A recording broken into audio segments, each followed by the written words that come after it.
Di sini saya akan menjelaskan tentang perhitungan dari kalorimetri reaksi netralisasi. Sebelumnya, saya akan menjelaskan sedikit tentang apa itu kalorimetri. Kalorimetri yaitu menjelaskan mengenai perubahan energi sebuah sistem dengan menghitung perubahan temperatur di sekelilingnya. Pada percobaan kali ini, tujuannya yang pertama untuk mempelajari pertukaran energi antara suatu sistem dengan lingkungannya pada saat sistem mengalami perubahan. Yang kedua, untuk mengukur perubahan entalpi netralisasi NaOH. Tahap pertama pada percobaan kali ini yaitu kalibrasi kalorimeter. Kalibrasi kalorimeter yaitu sebuah perangkat yang digunakan untuk menghitung pengantaran panas selama reaksi. Perangkat ini mempunyai dinding-dinding yang terisolasi. Jika dua buah zat atau lebih dicampur menjadi satu, maka zat yang suhunya tinggi akan melepaskan kalor, sedangkan zat yang suhunya rendah akan menerima kalor sampai tercapai kesetimbangan termal. Poin pertama yaitu kalor yang diserap oleh air dingin dengan rumus Q sama dengan M kali C kali delta T. Q yaitu jumlah kalor, sedangkan M yaitu massa air atau larutan di dalam kalorimeter. Di sini yaitu berat dari air dingin. C yaitu kalor, memiliki nilai 1 kalor per gram derajat Celcius. Kemudian delta T yaitu perubahan suhu. Di sini perubahannya yaitu dari TC min T max. TC nya yaitu suhu maksimal gabungan dikurangi dari suhu maksimal air dingin yang dapat dilihat dari data pengamatan berikut ini. Massa air larutan di dalam kalorimeter didapat dari percobaan yaitu 73,4624 gram dikali C yaitu 1 kalor per gram derajat Celcius. TC diambil dari suhu air gabungan maksimalnya yaitu 32, sedangkan suhu maksimal air dingin yaitu 28. Didapat 293,84 kalor. Poin yang kedua yaitu kalor yang hilang oleh air panas. Rumusnya yaitu Q sama dengan M kali C kali delta T. Rumusnya sama dari yang sebelumnya, akan tetapi massa yang diketahui yaitu massa dari air panas. Di sini ada data pengamatan. Diketahui massa dari air panas yaitu 73,59 gram dikali 1 kalor per gram derajat Celcius dikali suhu gabungan maksimal yaitu 32 derajat Celcius dikurangi suhu maksimal air panas yaitu 39 derajat Celcius, didapatkan hasil minus 515,13 kalor. Poin yang ketiga yaitu kalor yang diserap oleh air dingin dan kalorimeter. Dengan rumus Q sama dengan min Q air panas. Dapat dilihat dari hasil sebelumnya, dari kalor air panas didapat minus 515,13 kalor. Kemudian dimasukkan ke dalam rumus menjadi positif 515,13 kalor. Poin yang keempat yaitu kalor yang diserap oleh kalorimeter. Rumusnya yaitu Q sama dengan Q air dingin dan kalorimeter dikurangi Q air dingin. Dapat dilihat dari data sebelumnya, kalor air dingin dan kalorimeter yaitu 515,13 kalor dikurangi kalor air dingin yaitu 293,84 kalor, sama dengan 221,29 kalor. Ini dirubah menjadi joule, yaitu dengan dikalikan 4,1868 menjadi 926,49 joule. Poin yang kelima yaitu kapasitas kalorimeter pada pencampuran air panas dan air dingin. Di sini menyesuaikan dengan bunyi asas Black, yaitu Q lepas sama dengan Q terima. Bunyi dari asas Black yaitu pada pencampuran dua zat, banyaknya kalor yang dilepaskan zat yang suhunya lebih tinggi itu sama dengan banyaknya kalor yang diterima zat yang memiliki suhu yang lebih rendah. Di sini rumusnya yaitu Q lepas sama dengan Q terima. Q lepas yaitu jumlah dari kalor yang dilepaskan oleh zat, sedangkan Q terima yaitu jumlah dari kalor yang diterima oleh zat. Kalor air panas sama dengan kalor air dingin plus Cp yaitu kapasitas panas dikali delta T yaitu perubahan suhu. Di sini perubahan suhunya dari suhu gabungan dikurangi suhu maksimal air panas ditambah suhu maksimal air dingin dibagi 2. Saya misalkan dari hasil percobaan yaitu kalor air panas dari data sebelumnya yaitu minus 515,13 kalor sama dengan kalor air dingin 293,84 kalor. Di sini kapasitas kalornya dicari. Selanjutnya 32 derajat Celcius dikurangi 39 derajat Celcius ditambah 28 derajat Celcius dibagi 2. Hasil kapasitas kalornya yaitu 539,31 kalor derajat Celcius. Tahap yang kedua yaitu netralisasi NaOH. Pada penentuan kalor netralisasi HCl dengan NaOH ini, penentuan kalor netralisasi yaitu entalpi yang terjadi pada penetralan asam oleh basa atau sebaliknya pada keadaan standar.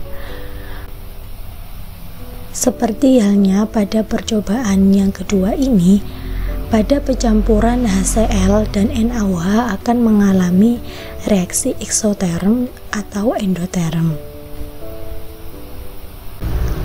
Poin yang pertama yaitu kalor pada NaOH dengan rumus kalor NaOH sama dengan M kali C kali delta T. M yaitu massa air atau larutan di dalam kalorimeter. Di sini diketahui yaitu massa dari NaOH.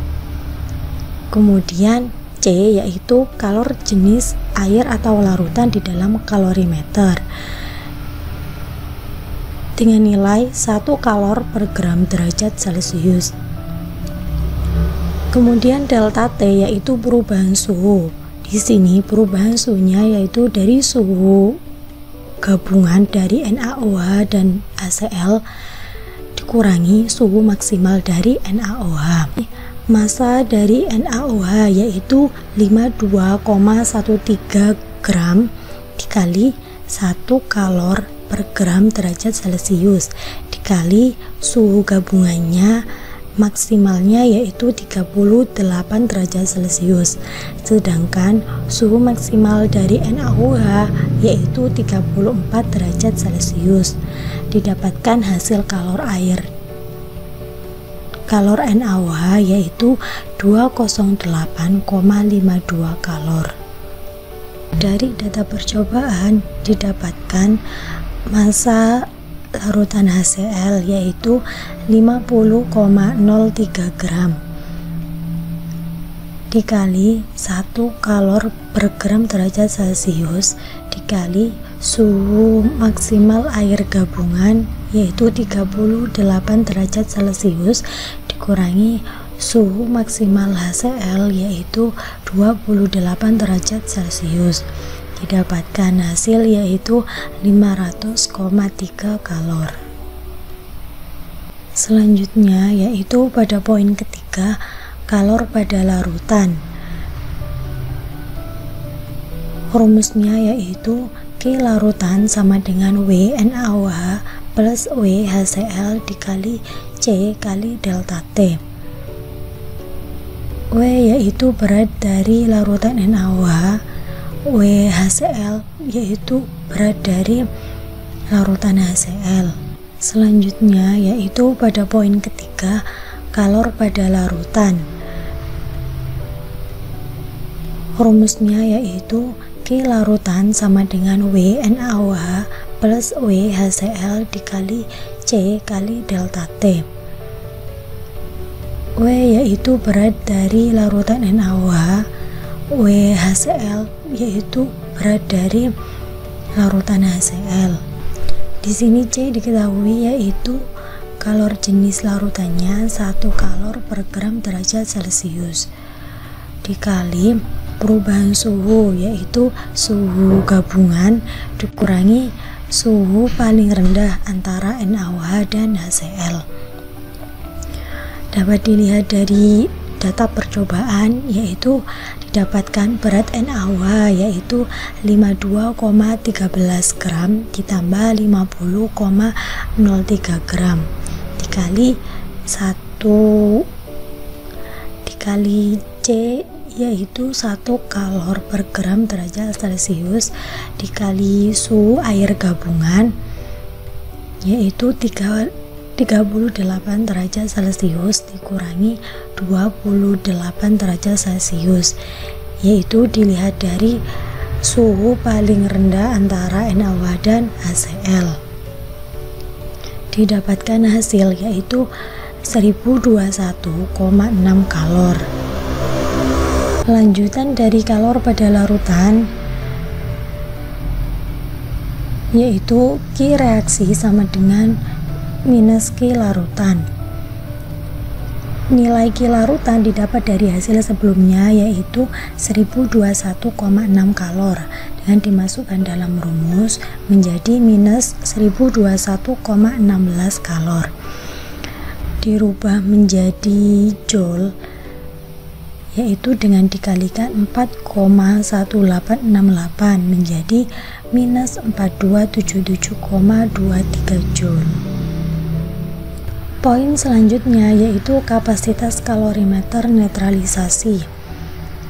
Di sini rumusnya sesuai dengan bunyi asas Black, yaitu Q serap sama dengan Q lepas.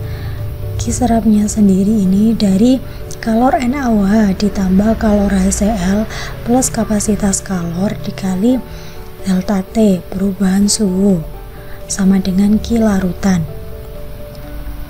Jadi tinggal dimasukkan dari data sebelumnya yaitu kalor NaOH yaitu 208,52 kalor ditambah 500,3 kalor dari kalor HCl, kemudian perubahan suhunya, suhu gabungannya yaitu maksimalnya 38 derajat Celcius dikurangi suhu maksimal NaOH yaitu 34 derajat Celcius ditambah suhu maksimal dari HCl yaitu 28 derajat Celcius dibagi 2.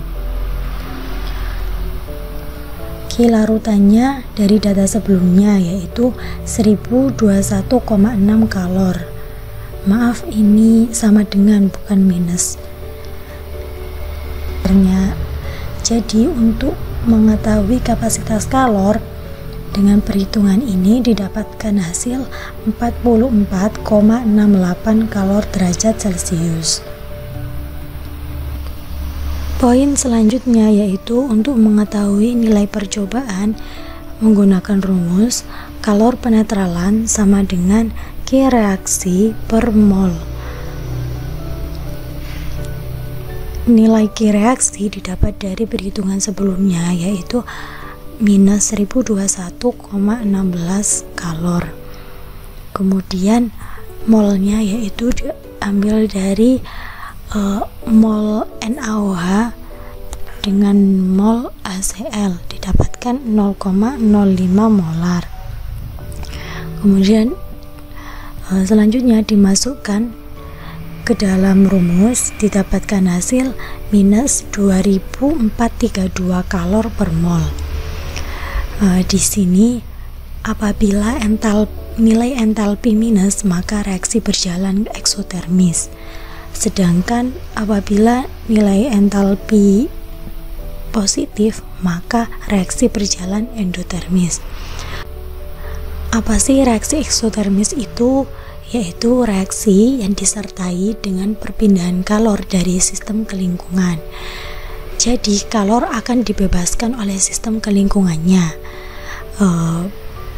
yang ditandai dengan adanya kenaikan suhu lingkungan di sekitar sistem. Entalpi sistem sebelum reaksi akan lebih besar daripada sesudah reaksi. Sedangkan kalau reaksi endotermis, yaitu reaksi yang disertai dengan perpindahan kalor dari lingkungan ke sistem. Jadi kalor yang diserap oleh sistem dari lingkungannya, ditandai dengan adanya penurunan suhu lingkungan di sekitar sistem. Entalpi sistem sesudah reaksi akan lebih besar daripada sebelum reaksi. Poin selanjutnya yaitu untuk mengetahui nilai teoritis. Didapatkan reaksi dari percobaan ini, yaitu larutan basah yang digunakan yaitu NaOH, sedangkan larutan asamnya yang digunakan yaitu HCl. Didapatkan NaCl plus H2O. Nilai teoritis ini menjadi nilai ketetapan. Jadi delta HF produk dikurangi delta HF reaktan, didapatkan hasil minus 25010,4, didapatkan hasil 25010,4 kalor per mol. Untuk mengetahui persen error, yaitu dari nilai teoritis dikurangi nilai eksperimen dibagi nilai teoritis dikali 100%. Dari perhitungan sebelumnya, yaitu untuk nilai teoritisnya ini ketetapan, hasilnya minus 25010,4 kalor per mol, dikurangi nilai eksperimennya yaitu minus 20432 kalor per mol dibagi nilai teoritis yaitu minus 25010,4 kalor per mol dikali 100%. Didapatkan hasilnya yaitu 18,3%. Wassalamualaikum warahmatullahi wabarakatuh.